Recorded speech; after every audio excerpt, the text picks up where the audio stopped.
ಪಂಚಾಯತಿ ಮನೆ ಹಾಕ್ಯಾರಲ್ಲ ನಿಮ್ಗೆ ದಿವಸ ದುಡ್ದು ತಿಂತೀರಿಲ್ರಿ ಕಾರ್ಮಿಕರು ನೀವು ಬಡ ಬಡವರು ಪಂಚಾಯತಿ ಮನೆಯದು ಬಂದಾವಲ್ರಿ ಯಾಕ್ರಿ ನೀವು ಅರ್ಜಿ ಹಾಕಿರಲ್ಲ ಅರ್ಜಿ ಹಾಕಿದ್ರು ರೊಕ್ಕ ಕೇಳ್ತಾರೆ ನಮ್ಮ ಮೆಂಬರ್ಸ್ ರೀ ಎಷ್ಟು ರೀ 10,000 ಬರ್ತಾರೆ. ಸರ್ ಒಂದು ಮನೆಗೆ ಯಾವ ನಿಮ್ದು ರೀ ಹಡಲ್ ಸಂಘ ಹಡಲ್ ಸಂಘ ರೀ ಅಲ್ಲಿ ಮತ್ತು ಈಗ 10,000 ಕೊಡಲಿಲ್ಲ ಅಂತ ಹಾಕಲಿಲ್ಲ ರೀ ಕಂಪಲ್ಸರಿ ಕೊಡಬೇಕು ರೊಕ್ಕ ರೀ ಕೊಡಬೇಕು. ಹಾಂ ರೀ ಮೆಂಬರ್ಗಳು ತಗೊಂಡಾಗೆ ಮಾಡ್ತಾರೆ. ಎಷ್ಟು ಕೇಳ್ತಾರೆ ಮೆಂಬರ್ಗಳು ರೀ 10, 20 10,000 20,000 20,000 ಅಂದ್ರೆ ತೊಳ್ಯಾರ ಸರ್ 30,000 ರೀ ಹಂಗೂ ಅದ ಒಳಗ್ರಿ 30,000 ನಿಮಗೆ ರೊಕ್ಕ ಕೊಟ್ರೆ ಮನೆ ಹಾಕ್ತಾರೆ ಹೌದ್ರಿ ಅಲ್ಲಿ ರೊಕ್ಕ ಹಾಕಿದ್ರೆ ನೀವು ಕೇಳಂಗಿಲ್ಲ ಅಂತ ಯಾವಾಗ ಯಾರಿಗೆ ಕೊಡ್ಬೇಕಂತ ಹೇಳ್ತಾರೆ ಇಲ್ಲ ಹಾಕ್ತೊಳತ್ತ ಮುಂದೆ ಇಲ್ರಿ ಕೊಡ್ಬೇಕಂತದ್ರಿ GPS ಮಾಡ್ಲಿಕ್ಕೆ ಅದು ಹಾಕ್ಬೇಕ್ರಿ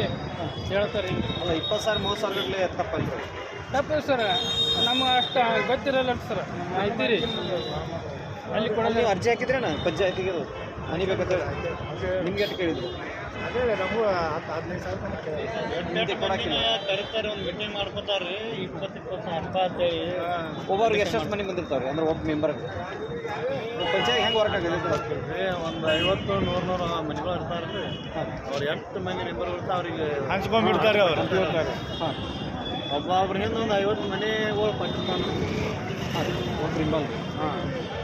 ಅವ್ರು ಮತ್ತು ಕಡು ಬಡವರಿಗೆ ಹಾಕ್ಬೇಕ್ರಿ ದಲಿತರಿಗೆ ಹಾಕ್ಬೇಕು ಅಂತ ಕೂಲಿ ಕಾರ್ಮಿಕರಿಗೆ ಇಂಥವ್ರಿಗೆ ಕಡು ಬಡವರಿಗೆ ಹಾಕಬೇಕು ಹಂಗೆ ಕರೆ ರೀ ಒಂದು 20,000 ಕಾಲಕ್ಕೆ ಅವ್ರು ಕ್ವಾರ್ಟರ್ನ ಹಾಕ್ತಾರೆ ಅವ್ರು